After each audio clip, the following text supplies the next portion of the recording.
ఒక పెద్ద అడవిలో గోపి అనే చిన్న ఏనుగుండేది.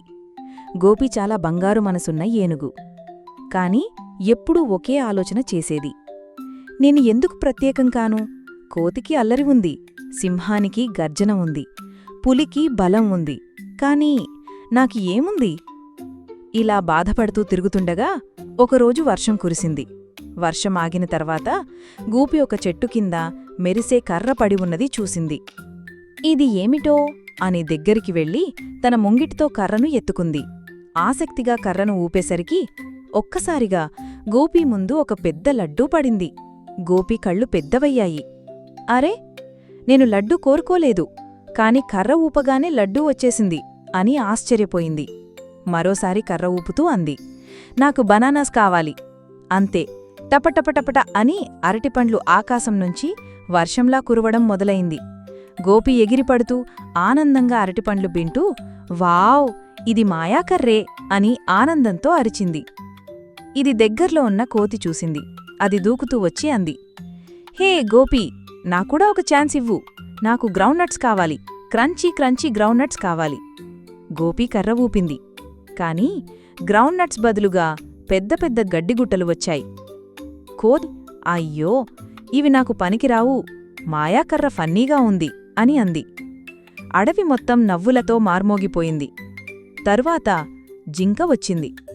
అది చాలా సిగ్గుగా మృదువైన స్వరంలో అంది, గోపీ, నాకు స్వీట్ ఫ్రూట్స్ కావాలి. యాపిల్స్, మ్యాంగోస్, గ్రేప్స్ అన్నీ కావాలి. గోపి కర్ర ఊపేసరికి కలర్ఫుల్ ఫ్రూట్స్ గుట్టలుగా వచ్చాయి.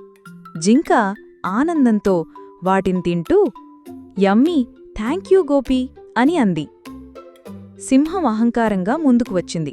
గర్జిస్తూ అంది, నాకు రుచికరమైన మీట్ కావాలి, ఎక్కువగా కావాలి. గోపి కర్ర ఊపింది. మాంసం గుట్టలుగా వచ్చేసింది. సింహం గర్వంగా తల ఊపుతూ, హహా, ఇదే సింహానికి తగిన ఆహారం అని అంది. చిన్న ఎలుక కూడా వచ్చింది. చిన్న స్వరంతో అంది, గోపి అన్నా, నాకు చీజ్ కావాలి, చిన్న చిన్న చీజ్ క్యూబ్స్ కావాలి. గోపి కర్ర ఊపింది. అంతే, చిన్న చిన్న చీజ్ క్యూబ్స్ వచ్చాయి. ఎలుక ఆనందంతో వాటిలో దూకి ఈదుకుంటూ ఆడుకుంది. అన్ని జంతువులు గోపిని చూసి ఆశ్చర్యపోయాయి. ఇప్పుడు గోపి ప్రత్యేకం, ఇది మన అడవిలోని మాయా ఏనుగు అని అన్నాయి. గోపి సంతోషంగా తలదించుకుని, ధన్యవాదాలు స్నేహితులారా అని అంది. కాని ఇక్కడ సస్పెన్స్ మొదలైంది. పులి ముందుకు వచ్చింది. దాని కన్నులు లోభంతో మెరిశాయి. గోపి, నాకు ఎండ్లెస్ బిర్యానీ కావాలి, ఎప్పటికీ అయిపోని బిర్యానీ కావాలి అని గర్జించింది. గోపి కాస్త భయపడి కర్ర ఊపింది. మొదట బిర్యానీ గుట్టలుగా వచ్చింది. పులి ఆనందంగా తినడం మొదలుపెట్టింది. కాని బిర్యానీ ఆగలేదు. మరింత మరింత వస్తూనే ఉంది. మొత్తం అడవి బిర్యానీతో నిండిపోయింది. జంతువులందరూ గందరగోళంలో పరిగెత్తాయి. కోతి అరుస్తూ, అయ్యో, పులి చాలా ఎక్కువ కోరింది. జింక కంగారుగా, ఇక మనం ఈ అడవిలో ఎలా బ్రతుకుటాం? ఏనుగు గోపి ఆలోచించి కర్రను నేలపై పెట్టి, ఆగు, దయచేసి ఆగు అని గట్టిగా అంది. బుట్టలాగా కర్ర ఒక్కసారిగా వెలుగుతూ బిర్యానీ రావడం ఆపేసింది. జంతువులందరూ ఊపిరి పీల్చుకున్నారు. పులి అలసిపోయి పడిపోయింది.